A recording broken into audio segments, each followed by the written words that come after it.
అపోస్తలుల కార్యములు 2వ అధ్యాయము. పెంతకొస్తను పండగ దినము వచ్చినప్పుడు అందరూ ఒకచోట కూడియుండిరి. అప్పుడు వేగముగా వీచు బలమైన గాలి వంటి ఒక ధ్వని ఆకాశము నుండి అకస్మాత్తుగా వారు కూర్చుండియున్న ఇల్లంతయు నిండెను. మరియు అగ్నిజ్వాలల వంటి నాలుకలు విభాగింపబడినట్లుగా వారికి కనబడి వారిలో ఒక్కొక్కని మీద వ్రాలగా అందరూ పరిశుద్ధాత్మతో నిండిన వారై ఆ ఆత్మ వారికి వాక్శక్తి అనుగ్రహించిన కొలది అన్య భాషలతో మాటలాడసాగిరి. ఆ కాలమున ఆకాశము క్రింద నుండు ప్రతి జనములో నుండి వచ్చిన భక్తిగల యూదులు యెరూషలేములో కాపురముండిరి. ఈ శబ్దము కలుగగా జనులు గుంపులుగా కూడివచ్చి ప్రతి మనుష్యుడు తన తన స్వభాషతో వారు మాటలాడుట విని కలవరపడిరి. అంతటా అందరూ విభ్రాంతి నొంది ఆశ్చర్యపడి, ఇదిగో, మాటలాడుచున్న వీరందరూ గలిలయులు గారా? మనలో ప్రతివాడు తాను పుట్టిన దేశపు భాషతో వీరు మాటలాడుట మనము వినుచున్నామే. ఇదేమి? పార్తీయులు, మాదీయులు, ఎలామీయులు, మెసొపొతేమియా, యూదయ, కప్పదొకియ, పొంతు, ఆసియా, ఫ్రుగియ, పంఫులియ, ఐగుప్తు అను దేశములయందలి వారు, కురేనే దగ్గర లిబియా ప్రాంతములయందు కాపురమున్నవారు, రోమా నుండి పరవాసులుగా వచ్చినవారు, యూదులు, యూదామత ప్రవిష్టులు, క్రేతీయులు, అరాబీయులు మొదలైన మనమందరమును వీరు మన భాషలతో దేవుని గొప్ప కార్యములను వివరించుట వినుచున్నామని చెప్పుకొనిరి. అందరూ విభ్రాంతి నొంది ఎటు తోచక ఇదేమగునో అని ఒకనితో ఒకడు చెప్పుకొనిరి. కొందరైతే వీరు క్రొత్త మద్యముతో నిండియున్నారని అపహాస్యము చేసిరి.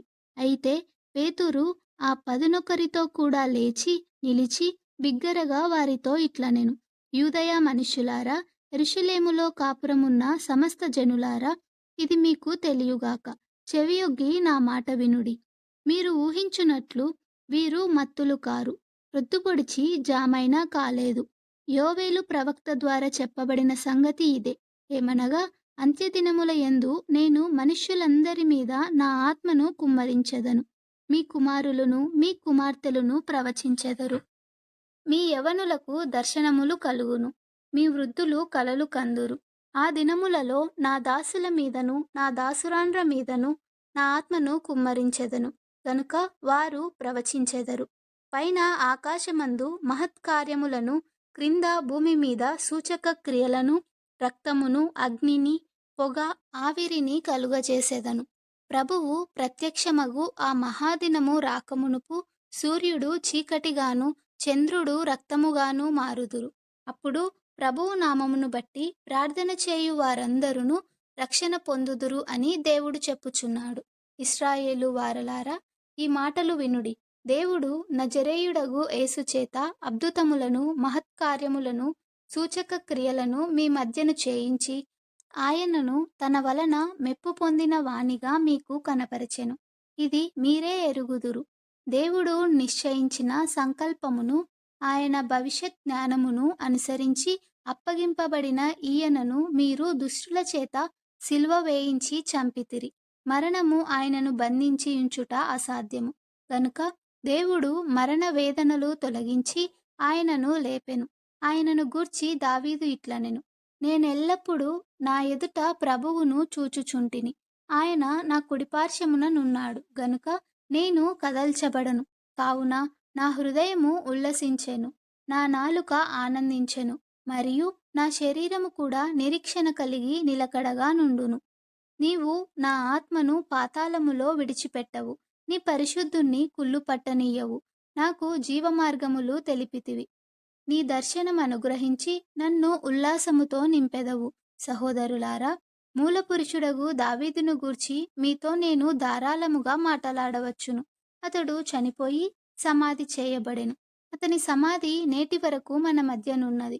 అతడు ప్రవక్త అయి ఉండెను గనుక అతని గర్భఫలములో నుండి అతని సింహాసనము మీద ఒకని కూర్చుండబెట్టుదును అని దేవుడు తనతో ప్రమాణపూర్వకముగా ఒట్టు పెట్టుకొనిన సంగతి అతడెరిగి, క్రీస్తు పాతాళములో విడువబడలేదనియు ఆయన శరీరము కుళ్ళిపోలేదనియు దావీదు ముందుగా తెలుసుకుని ఆయన పునరుత్థానమును గూర్చి చెప్పెను. ఈ యేసును దేవుడు లేపెను. దీనికి మేమందరము సాక్షులము. కాగా ఆయన దేవుని కుడిపార్శ్వమునకు హెచ్చింపబడి పరిశుద్ధాత్మను గూర్చిన వాగ్దానమును తండ్రి వలన పొంది మీరు చూచుచు వినుచూనున్న దీని కుమ్మరించియున్నాడు. దావీదు పరలోకమునకు ఎక్కిపోలేదు. అయితే అతడిట్లనెను, నేను నీ శత్రువులను నీ పాదముల క్రింద పాదపీఠముగా ఉంచు వరకు నీవు నా కుడిపార్శ్వమున కూర్చుండుమని ప్రభువు నా ప్రభువుతో చెప్పెను. మీరు సిలువ వేసిన ఈ యేసునే దేవుడు ప్రభువుగాను క్రీస్తుగాను నియమించెను. ఇది ఇశ్రాయేలు వంశమంతయు రూఢిగా తెలుసుకొనవలెనని చెప్పెను. వారు ఈ మాట విని హృదయములో నొచ్చుకొని, సహోదరులారా, మేమేమి చేతుమని పేతురును కడమ అపోస్తలులను అడగగా, పేతురు, మీరు మారుమనసు పొంది పాపక్షమాపణ నిమిత్తము ప్రతివాడు యేసుక్రీస్తు నామమున బాప్తిస్మము పొందుడి. అప్పుడు మీరు పరిశుద్ధాత్మ అను వరము పొందుదురు. ఈ వాగ్దానము మీకును మీ పిల్లలకును దూరస్తులందరికిని అనగా ప్రభువైన మన దేవుడు తన యొద్దకు పిలిచిన వారికందరికిని చెందునని వారితో చెప్పెను. ఇంకను అనేక విధములైన మాటలతో సాక్ష్యమిచ్చి, మీరు మూర్ఖులగు ఈ తరము వారికి వేరై రక్షణ పొందుడని వారిని హెచ్చరించెను. కాబట్టి అతని వాక్యము అంగీకరించిన వారు బాప్తిస్మము పొందిరి. ఆ దినమందు ఇంచుమించు 3,000 మంది చేర్చబడిరి.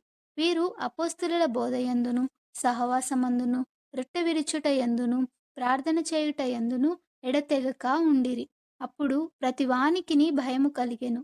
మరియు అనేక మహత్కార్యములను సూచక క్రియలను అపోస్తలుల ద్వారా జరిగెను. విశ్వసించిన వారందరూ ఏకముగా కూడి తమకు కలిగినదంతయు సమష్టిగా ఉంచుకొనిరి.